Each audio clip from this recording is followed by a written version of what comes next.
Souvenez-vous quand M. Katumbi avait dit sa parabole des faux pénaltys, beaucoup de gens avaient dit non, voilà, Tokondimae, ce qui a Longwe et pas Kabila. Sikoyo, les lois à Longwe et pas Kabila, à Tiki Bango, Tokomi Koloba non, et comme il y a stratégie, Oazo Salana Kabila pour se maintenir Boyo.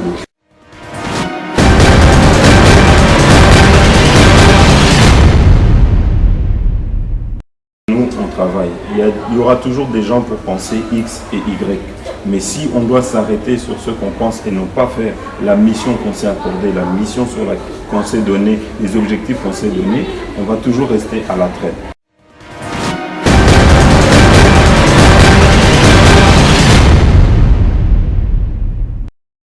Beaucoup de personnes les pro-dialogue passent leur temps à dire que certaines personnes qui sont contre le dialogue sont seulement pour le soulèvement populaire. Pas nécessairement. Il y a ceux qui sont pour le soulèvement populaire et il y a aussi ceux qui sont contre le soulèvement populaire. La seule chose que je dirais aujourd'hui, moi, je suis que pour que si M. Kabila, demain, devait chercher à se maintenir, que nous puissions alors utiliser l'article 64 qui est la légitime défense.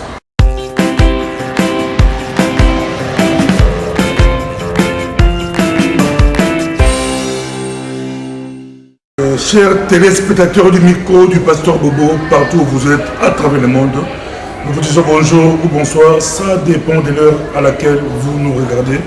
Nous sommes à Bruxelles, capitale de la diaspora congolaise, mais également capitale de l'Europe. Nous sommes avec Jeannot Kabouya et le staff. Pas de prolongation de mandat. Les amendements pour plus de 1 an. Mais avant toute chose, je tiens à vous remercier, Pasteur, une nouvelle fois pour le micro que vous nous tendez. Donc nous sommes avec le mouvement Pas de prolongation du mandat, qui est un mouvement qui s'est mis en place depuis 1 an et demi et qui mène des actions pour voir comment est-ce que nous, en coordination avec les politiques à Kinshasa, nous pouvons nous mettre ensemble avec toutes les personnes qui ont un poids politique au Congo pour faire que M. Kabila ne puisse pas glisser, ne puisse pas prolonger son mandat pour qu'il y ait alternance politique au Congo. Pour ça, il faut se mettre en place, pour ça, il faut déjà s'organiser, pour ça, il faut déjà commencer à mener des actions intelligentes, bien sûr, qui vont nous permettre de faire éviter à M. Kabila de se perpétuer éternellement au pouvoir. Nous savons que 2016, ça va bouger pour l'Afrique centrale, mais surtout pour la République démocratique du Congo. Jean Kabouya, pendant que tous les grands partis, les partis d'opposition, tous les partis parlent dialogue, parlent transition ou autre chose, mais vous c'est toujours pas des prolongations de mandat. Est-ce que c'est d'actualité ou c'est du passé? Parce que les autres parlent glissement, d'autres pensent au patinage même. Ils ironisent au Congo, au patinage. Du coup, c'est pas des prolongations de mandat. Mais la prolongation de mandat passe par... Le glissement passe par la prolongation de mandat. Si on regarde bien, M. Kabila est en train de tout mettre en œuvre pour se maintenir à la tête du pays. Il utilise divers stratagèmes et subterfuges pour essayer de contourner, pour essayer d'imiter ses voisins limitrophes tels que le Congo-Brazza par des référendums. Il veut faire des dialogues dans lesquels il a déjà des arrière-pensées. Et c'est tout ça que nous devons contrer. Donc c'est toujours d'actualité, comme nous disons, pas de prolongation de mandat. M. Kabila doit partir fin 2016, décembre 2016. Il doit y avoir alternance politique. Il doit remettre son mandat à un nouveau président élu démocratiquement. Et pour ce faire, nous devons mettre la pression parce que le dernier subterfuge en date, c'est qu'ils ont forcé les membres de la CENI, dont le président, à démissionner pour qu'il puisse y avoir un vide, qu'il y ait un vide et qu'il n'y ait personne à la tête de la CENI pour l'organisation des élections. Et là, nous sommes en train de voir que M. Kabila est en train de réussir le challenge qui s'est donné de se maintenir, de prolonger son mandat à la tête du pays en n'organisant rien, en mettant le chaos dans les provinces, en mettant le chaos dans la CENI, en mettant le chaos dans l'opposition. Donc nous devons en conséquence nous organiser et être prêts pour faire changer les choses. Mazembe, champion d'Afrique, tous les réseaux sociaux en parlent, tout le monde en parle, ça fait bouger la diaspora congolaise, ça fait bouger toute l'Afrique. Mazembe, champion d'Afrique. Mazembe, champion d'Afrique, je félicite tout le staff de Mazembe qui ont permis cette victoire. Je tiens à rappeler qu'il y a une semaine, je m'étais déplacé justement par invitation de M. Kalonda en Algérie pour suivre ce match de finale aller qui s'était passé à l'USM Algérie, dans le stade de l'USM Algérie. Et c'était vraiment quelque chose de formidable de voir que Mazembe déjà gagné 2-1 aller. Et maintenant, ils ont confirmé cette victoire à Lubumbashi. Je tiens à féliciter parce qu'il s'agit d'une équipe nationale qui a gagné, qui représente le Congo. Et nous sommes fiers que cette équipe a pu hisser le Congo très haut en termes culturels, sportifs. Donc pour nous, c'est une victoire. Voilà, ceux qui ont joué, ce sont des Congolais. Et en tant que Congolais d'origine, nous devons de les soutenir et de les encourager parce que voilà, ils font la fierté de notre pays. Vous étiez en Algérie. Votre réaction par rapport à ce pays, l'Algérie? Vous étiez à Alger.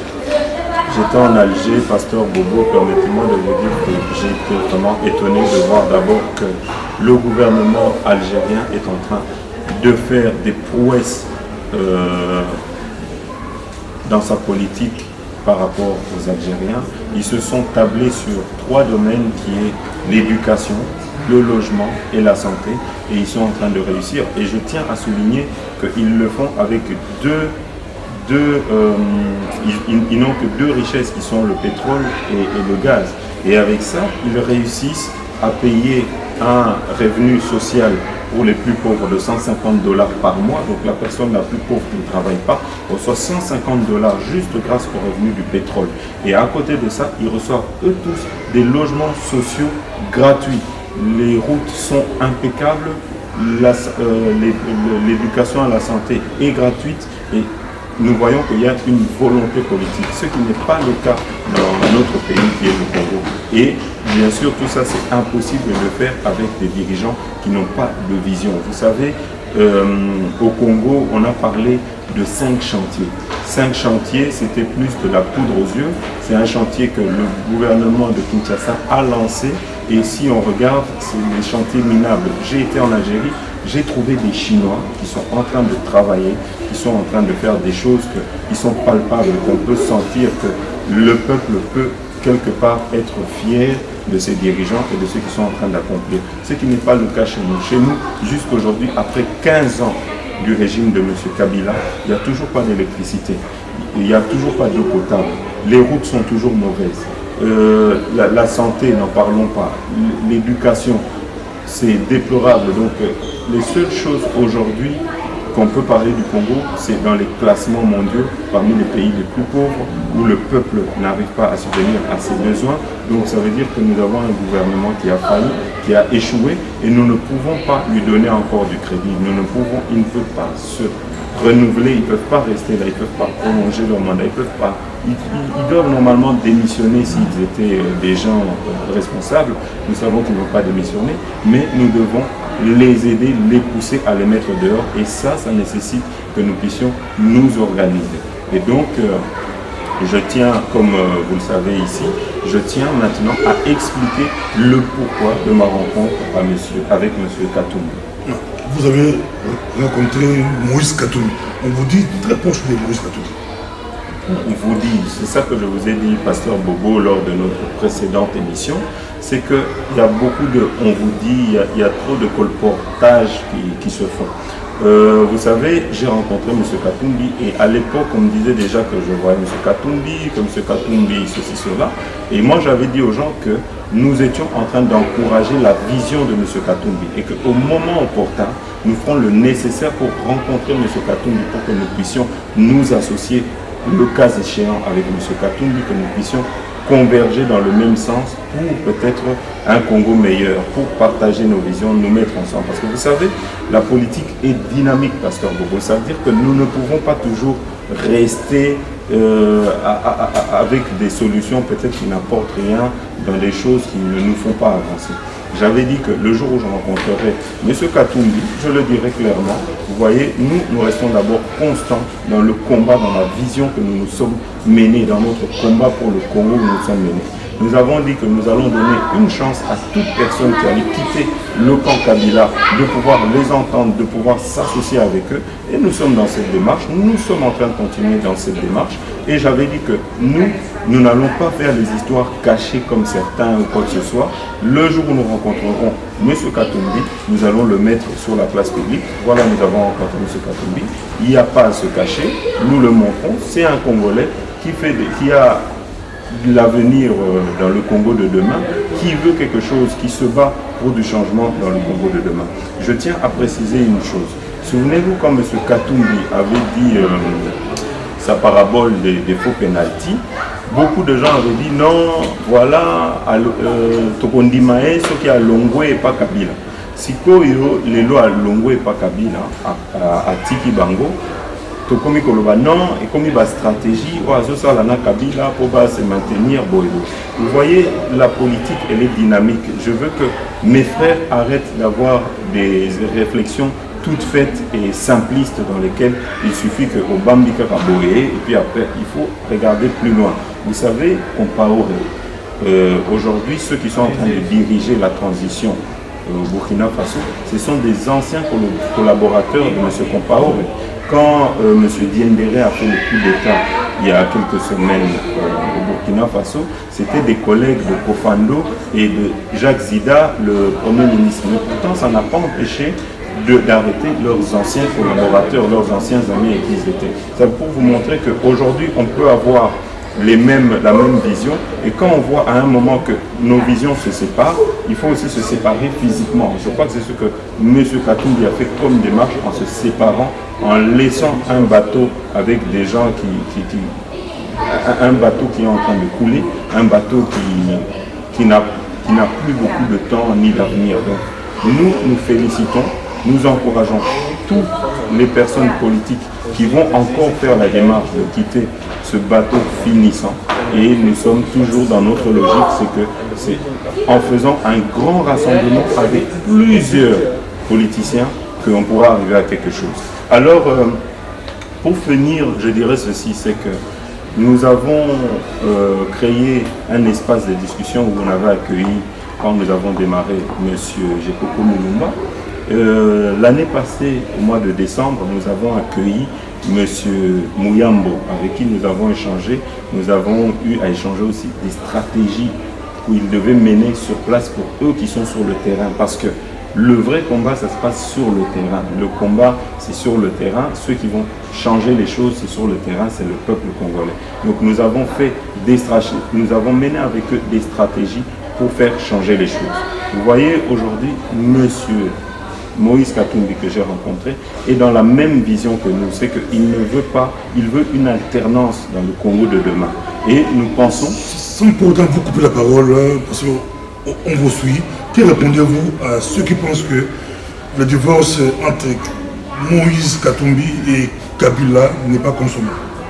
Écoutez, moi, tout ce que je vais dire, c'est que nous, on travaille. Il y aura toujours des gens pour penser X et Y. Mais si on doit s'arrêter sur ce qu'on pense et non pas faire la mission qu'on s'est accordée, la mission qu'on s'est donnée, les objectifs qu'on s'est donnés, on va toujours rester à la traîne.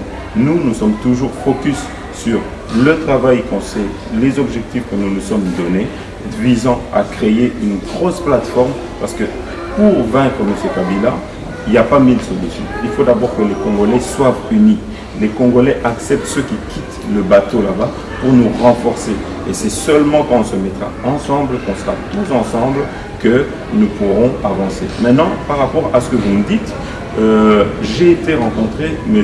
Katumbi parce que nous voulons l'alternance au Congo et que nous nous sommes dit, maintenant qu'il y a des questionnements, les gens se demandent est-ce que M. Katumbi ceci, cela, je me suis dit qu'il fallait peut-être que nous puissions organiser une rencontre avec la diaspora pour voir est-ce que M. Katumbi, les choses qu'on lui reproche, parce qu'il doit se défendre lui-même, qu'est-ce qu'il en pense? Est-ce que c'est vrai?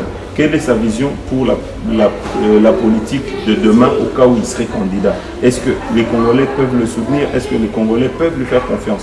Alors je lui ai demandé, est-ce que nous pouvons organiser une rencontre, nous, le mouvement, pas de prolongation de mandat, pour que nous puissions, lui et nous, et la diaspora, échanger sur les échéances à venir, sur les grands défis qui attendent le Congo de demain, parce que 2016, ça va être chaud et il faut se préparer maintenant. Donc, dans notre mouvement, pas de prolongation de mandat, nous ouvrons la porte à toutes les personnes pour organiser cette rencontre qui aura lieu incessamment sous peu. Nous vous tiendrons au courant. Vous allez mettre un numéro de téléphone sur lequel les gens qui veulent participer, qui veulent adhérer, qui veulent nous rejoindre pour l'organisation de cet événement, puissent nous contacter et pour que nous puissions se mettre ensemble avec eux pour la réussite de cet événement. On vous suit ici pour aussi donner le numéro. Le numéro c'est 0032 479 39 70 39. On nous suit partout à travers le monde. Nous sommes avec Jeannot Kabouya. Avec Jeannot Kabouya, c'est toujours des surprises. Katumbi, face à la diaspora, c'est possible. Vous savez, nous sommes ouverts parce que si vous voulez faire avancer les choses, ce n'est pas en respectant, en protestant. À un moment, il faut écouter aussi les personnes. Parce qu'il n'y a que ceux qui peuvent se défendre, il n'y a que ceux qui peuvent vous donner leur vision, ce qu'ils veulent faire dans le Congo de demain. Si vous ne les écoutez pas, vous ne saurez rien. On ne va pas rester dans une politique où les choses ne changent pas. Il y a eu beaucoup de déceptions, il y a beaucoup qui sont en train d'aller par-ci, par-là, faire des choses pour le Congo de demain. Est-ce que ça va marcher? Nous sommes par exemple aujourd'hui, nous le mouvement pas de prolongation, catégoriquement contre le dialogue. Pourquoi nous sommes contre le dialogue? C'est que aujourd'hui, le dialogue aurait dû avoir lieu en 2012 ou en 2011 et pas à quelques mois de la fin du mandat de M. Kabila. Alors, je tiens à signaler ceci. Beaucoup de personnes les pro-dialogue, passent leur temps à dire que certaines personnes qui sont contre le dialogue sont seulement pour le soulèvement populaire. Pas nécessairement. Il y a ceux qui sont pour le soulèvement populaire et il y a aussi ceux qui sont contre le soulèvement populaire. La seule chose que je dirais aujourd'hui, moi, je suis que pour que si M. Kabila, demain, devait chercher à se maintenir, que nous puissions alors utiliser l'article 64 qui est la légitime défense et qu'on doit bouter dehors toute personne qui veut se maintenir par la force des armes. Ça veut dire qu'aujourd'hui, nous devons nous organiser. Le Congo a connu déjà plus de 8 millions de morts. Est-ce que nous voulons encore un plus grand bain de sang ou bien nous devons commencer à nous organiser avec des personnes intelligentes pour voir de manière intelligente et surtout comment est-ce que de manière réaliste nous pourrons faire évoluer les choses. Et j'insiste sur le mot réaliste parce que c'est seulement avec des idées réalistes que nous pourrons nous mettre ensemble, que nous pourrons commencer à travailler la manière comment nous allons nous mettre ensemble pour faire évoluer les échanges, les débats et faire échec à cette majorité présidentielle qui veut coûte que coûte se maintenir pour son ventre, pour leurs intérêts financiers, parce que M. Mende mange bien, parce que M. Bochab se retrouve bien. Nous devons le faire échec. Nous devons le faire échec avec des personnes qui pèsent, avec des personnes qui ont une vision. Et c'est ça qui est possible, parce que si demain, le Congo change, M. Kabila part, mais qu'on se met en coalition, on soutient des gens qui n'ont pas de vision ou qui n'ont pas d'expérience, eh bien, croyez-moi que nous irons de chaos en chaos et d'échec en échec. Or, nous avons besoin de toutes les personnes qui ont l'expérience, nous mettre avec elles et pourquoi pas les soutenir dans leur vision et nous mettre avec eux. Mais, et là je terminerai en vous disant, j'étais agréablement surpris parce que je pensais que peut-être on allait refuser cette rencontre, que je puisse voir M. Katumbi.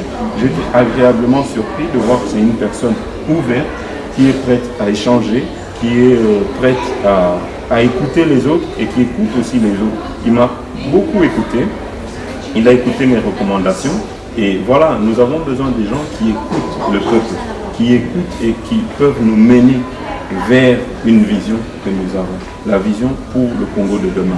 Moi, en tant que leader politique, en tant que leader, je me dis que nous ne devons pas rester statiques. Nous devons aller dans le changement. Nous devons faire bouger les choses. Nous devons bousculer les choses. Et donc nous restons constants dans cette démarche-là qui est d'accorder la parole, accorder le bénéfice du doute à toutes ces personnes qui veulent changer le Congo de demain.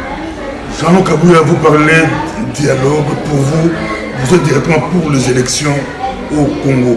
Mais pourquoi ne pas profiter de l'expérience de l'IDPS? Les cadres de l'IDPS rappellent toujours qu'ils ont été aux élections 2011, ils ont gagné, mais ils n'ont pas pris l'impérium parce qu'ils n'avaient pas des bases réelles. L'UDPS propose de dialoguer pour mettre des bases pour préparer les élections. Sans un dialogue au préalable, même si c'est Katumbi, n'importe qui, il pourra gagner, mais ça sera rebelote. Ça peut être rebelote, mais le problème c'est que les personnes avec qui vous voulez dialoguer, est-ce qu'ils ont la volonté d'aller dans un dialogue sincère? Or, tous les signaux qu'ils nous envoient, c'est qu'ils n'ont aucune volonté d'un dialogue sincère. Parce que premier dialogue sincère, il faudrait qu'ils acceptent d'abord qu'il y ait un médiateur international nommé par la communauté internationale. Deuxième chose, avant le dialogue, l'UDPS demandait la libération et la participation de tous les prisonniers politiques. Nous sommes à 1-2 semaines du dialogue qui devait normalement avoir lieu incessamment sous peu. Est-ce que vous avez vu un seul prisonnier politique qui a été libéré? Je vous ai dit au début de cette émission qu'ils ont forcé, donc sous menace, ils ont menacé le président de la CENI de démissionner de son poste et le vice-président de démissionner de leur poste. Le président était malade, non? Le président était malade, mais des sources et les infos que j'ai, il a été forcé à se retirer. Et aujourd'hui, le vice-président n'était pas malade, mais lui aussi a dû démissionner. Pour des convictions personnelles. Ce n'est pas pour des convictions personnelles, ça c'est ce qu'on présente, mais les infos que j'ai, on l'a forcé à démissionner. Et si vous regardez, maintenant il n'y a plus personne qui se presse à nommer un président de la CENI, ni un vice-président à les remplacer pour faire évoluer les choses. Ils sont plutôt dans des manigances pour faire traîner les choses en longueur. Ils nous parlent de glissement, aujourd'hui on ne parle même plus de glissement, on nous parle de patinage. Donc c'est devenu la méthode de ce pouvoir finissant, c'est d'essayer de nous faire tourner en longueur. Est-ce que nous devons toujours continuer comme ça? Est-ce que nous, la diaspora, nous devons regarder à coup juste de vidéos, des menaces infinissantes? Ou bien aujourd'hui, nous devons nous mettre ensemble, commencer à nous organiser pour ne plus être dans la réaction, mais que nous puissions être dans l'action. C'est ça qui est important. Pour terminer, je la raconte, Tshisekedi Katumbi, un petit commentaire. Mais voilà, un petit commentaire, c'est que de la même manière que M. Etienne Tshisekedi a rencontré M. Katumbi, M. Katumbi a bien voulu aussi rencontrer un activiste que je suis et un leader politique que je suis, parce que nous avons plein de personnes derrière nous. C'est incroyable les nombres de messages que nous avons, que je reçois régulièrement de soutien dans ma vision, dans ce que le mouvement Pas de prolongation de mandat est en train de mettre en place. Les gens veulent nous rejoindre, les gens nous appellent tous les jours, comment faire, continuer dans cette vision. Donc nous disons, les rencontres, parler, c'est important. Des leaders politiques doivent se mettre ensemble, doivent parler, doivent dialoguer. C'est tout à fait normal. C'est ainsi que M. Etienne Tshisekedi et M. Moïse Katumbi, qui sont des personnes influentes au Congo, se sont rencontrés, ce qui est tout à fait normal. Il y en a qui ne veulent pas de dialogue, qui veulent le dialogue avec personne. Nous ne sommes pas dans cette optique. Nous disons que notre optique, c'est de nous asseoir et parler avec tout le monde. Il y aura toujours des gens pour parler, des gens pour nous insulter, des gens pour... Mais avec les Congolais, nous sommes habitués. Nous disons, quand on a une vision, on doit la défendre jusqu'au bout et c'est le temps, l'histoire qui nous donnera tort ou raison. Qui sont derrière vous? Qui sont derrière nous, mais je veux vous dire, vous savez, ça fait 5 ans que nous nous battons. Je crois que ceux qui sont derrière nous, c'est le peuple. Ceux qui nous donnent la force de continuer le combat que nous menons, l'intelligence que nous avons, c'est Dieu. Donc derrière nous, c'est Dieu, devant nous, c'est Dieu. Nous demandons juste au peuple de nous rejoindre toujours massivement pour que nous puissions apporter maintenant plus une vision simplement de protestation, mais une vision intellectuelle, un débat où nous allons commencer à proposer. Il est temps que la diaspora puisse commencer à proposer et non plus seulement prospecter. C'est ça qui est important. Merci beaucoup, ça a été un plaisir pour nous de recevoir Jeannot Kabouya et les groupes, le staff, pas de prolongation de mandat. Acho Mazembe, champion d'Afrique, on est tous très contents de la diaspora. Mazembe, champion d'Afrique. Merci beaucoup, partout où vous êtes, que Dieu vous bénisse. À la prochaine, merci.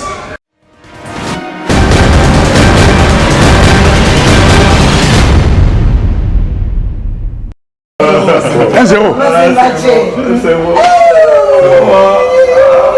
Ah, c'est bon. Non, 90 minutes plus tard.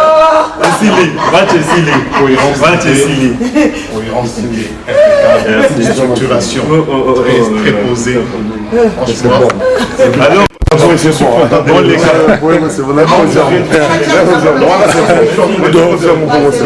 Mazembe, champion. Mazembe, champion d'Afrique.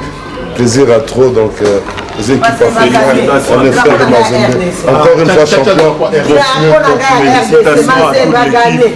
Voilà, là on a des dirigeants qui ont une vision, même pour leur équipe, ils peuvent aller que de l'avant, c'est ça qu'on a besoin. Tout puissant. Félicitations. Ça, vraiment, c'est une très bonne chose, une très bonne nouvelle. RDC Laurent RDC Laurent Makassi.